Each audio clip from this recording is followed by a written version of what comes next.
ಚಿಕ್ಕಮಗಳೂರು ಜಿಲ್ಲೆ ಕೊಪ್ಪ ಪೊಲೀಸ್ ಠಾಣೆಯ ವ್ಯಾಪ್ತಿಯಲ್ಲಿ ಶಾಲಾ ಮಕ್ಕಳನ್ನು ಆಟೋ ರಿಕ್ಷಾದಲ್ಲಿ ಕರೆದುಕೊಂಡು ಹೋಗುತ್ತಿದ್ದ ಹೆಚ್ಚಿನ ಶಾಲಾ ಮಕ್ಕಳನ್ನು ಡ್ರೈವರ್ ಸೀಟ್ನಲ್ಲಿ ಕರೆದೊಯ್ಯುತ್ತಿದ್ದ ಆಟೋವನ್ನು ಕೊಪ್ಪ ಪೊಲೀಸ್ ಠಾಣೆಯ ಪಿಎಸ್ಐ ಬಸವರಾಜ್ ಅವರು ತಡೆದು ಮಕ್ಕಳನ್ನು ಡ್ರೈವರ್ ಸೀಟಿನಿಂದ ಇಳಿಸಿ ಹಿಂಬದಿ ಸೀಟಿನಲ್ಲಿ ಕೂರಿಸಿ ಆಟೋ ಚಾಲಕರಿಗೆ ಸುರಕ್ಷತೆಯಿಂದ ಮಕ್ಕಳನ್ನು ಕರೆದುಕೊಂಡು ಹೋಗುವಂತೆ ಸೂಚನೆ ನೀಡಿದರು.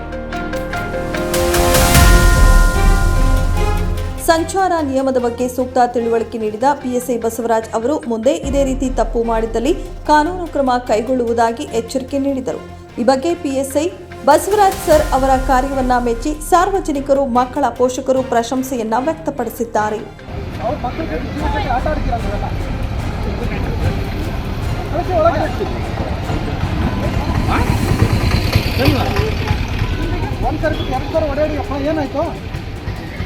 ಮುಂದೆ ಕುದಿರ್ತೀರಾ, ಏನಾದರೂ ಟರ್ನ್ ಮಾಡಬೇಕಾದ್ರೆ ಏನು ಮಾಡ್ತೀರಿ? ಯೂನಿಫಾರ್ಮ್ ಹಾಕೋ.